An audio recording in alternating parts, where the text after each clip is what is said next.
ठीक है, मैं सतीश जी के पास वापस आता हूं। सतीश जी, ये दरअसल मामला ऐसा है कि आप मतलब समझ सकते हैं, खुद आप इस दर्द से गुजर रहे हैं। ये बच्चों के भविष्य से जुड़ा हुआ मामला है और देश के फ्यूचर से भी जुड़ा हुआ मामला है।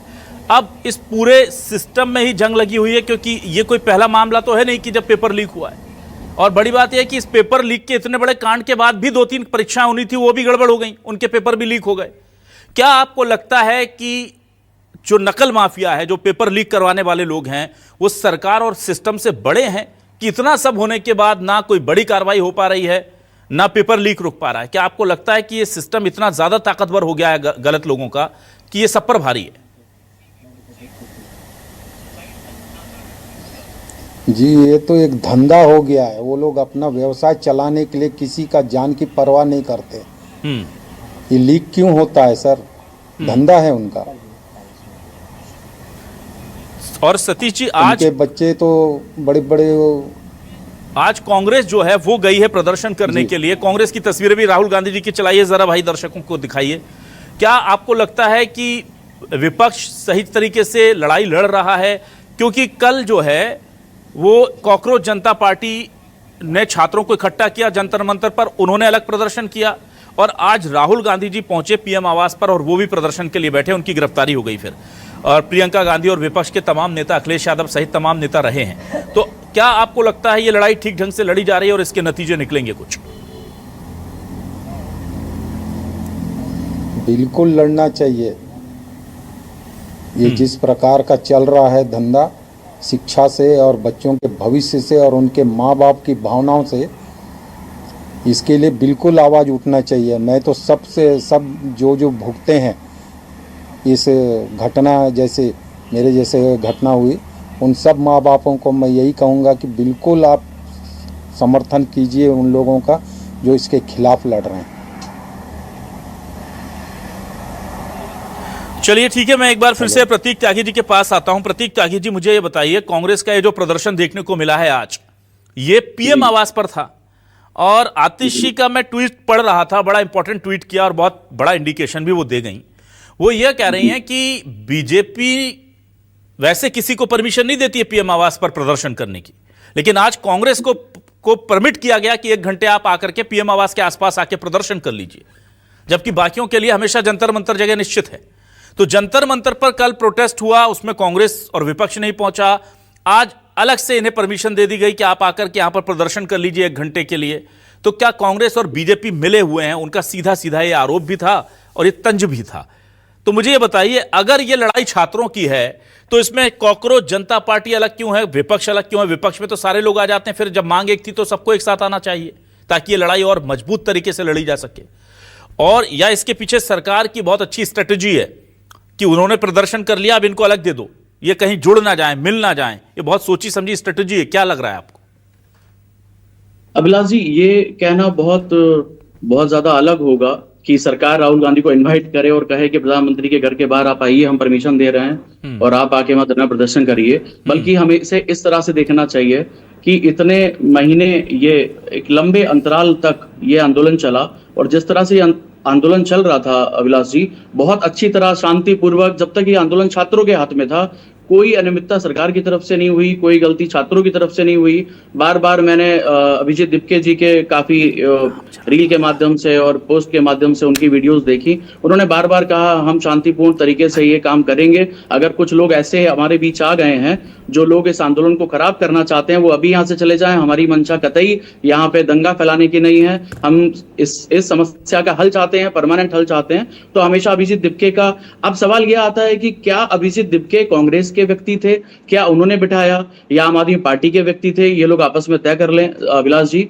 लेकिन 1 महीने के बाद में या तो कांग्रेस को ऐसा लगा कि अभिजीत दिपके का जो आंदोलन है वो सही दिशा में नहीं जा रहा है और अब हमें आंदोलन नई तरीके से करना चाहिए, तो उन्होंने प्रधानमंत्री जी का दरवाजा खटखटाया, उनके दरवाजे पे जाके बैठ गए। और रही बात आतिशी जी के ट्वीट की, उन्होंने जो कहा कि परमिशन दे दी गई होगी, ये बिल्कुल भी गंभीरता का विषय नहीं है। आतिशी जो बोलती हैं, हमने आम आदमी पार्टी के लोगों की गंभीरता को देखा है हमेशा, और कोई भी सरकार इस बात की परमिशन नहीं देगी कि आप जाइए और प्रधानमंत्री जी के दरवाजे पे बैठ के आंदोलन करिए। हाँ, जहां तक राहुल गांधी जी की सवाल है, क्योंकि अभी तक हमें और आपको पूरी मीडिया को पता है कि वो अभी तक विदेश यात्रा पे थे, अब वो लौटे हैं। और क्योंकि उन्हें छोटा लग रहा था कि इतनी बड़ी पार्टी, मैं इतनी बड़ी पार्टी का मुखिया हूं, अभिजीत दिपके को समर्थन देने के बजाय, छात्रों के आंदोलन को समर्थन देने के बजाय उन्होंने एक नया रुख अपनाया, प्रधानमंत्री के पास जाके बैठे, और इसमें वो अपनी राजनीतिक रोटियां सेकने का काम कर रहे हैं, ऐसा ज्यादा लग रहा है विलास जी। चलिए ठीक है, मैं वापस, इस वक्त मेरे साथ कृष्ण कुमार चतुर्वेदी जुड़े हुए हैं। मऊगंज जो नया जिला बना है, वहां पर एक छात्रा थी आकांक्षा, उनके पिता हैं, उन्होंने भी सुसाइड कर लिया था। आकांक्षा के पिता कृष्ण कुमार चतुर्वेदी जी हमारे साथ जुड़े हैं। बहुत स्वागत करूंगा मैं कृष्ण कुमार जी आपका, लेकिन मैं जरूर ये संवेदनाएं आपके साथ व्यक्त करूंगा कि आपने अपनों को खोया है। मैं समझ सकता हूं, बहुत दर्द की बात है, बहुत तकलीफ की बात है, और वो भरपाई कोई नहीं कर पाएगा। पर आज देश आपसे ये जानना चाहता है कि एक बच्ची के होनहार भविष्य को और उस बच्ची के सपनों को अपनी आंखों के सामने जाते देखने के बाद आप क्या मांग करते हैं आज देश से? क्या मांग करूंगा? जो खो दिया, जो सपना देखा था, वो तो सपना मेरा पूरा ही नहीं हुआ। अब क्या सपना देखूं? पर मेरा कहना है कि जो बच्चे अभी जिंदा है उनको जिंदा रहने दीजिए,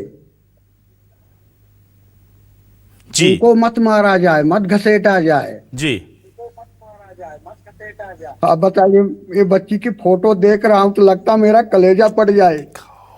शायद आप लोग भी देख रहे होंगे, कितने सारे सपने नहीं सजाए थे हमने, लेकिन सब बर्बाद हो गया।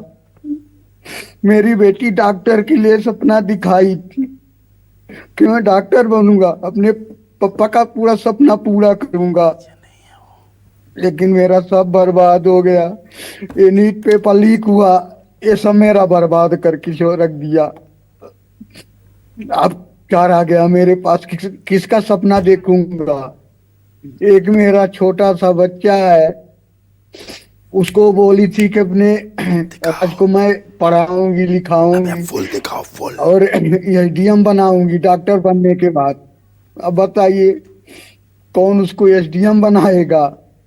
मैं तो पैरालिस मारा हुआ इंसान हूँ, मेरा तो सपना सब बर्बाद हो गया।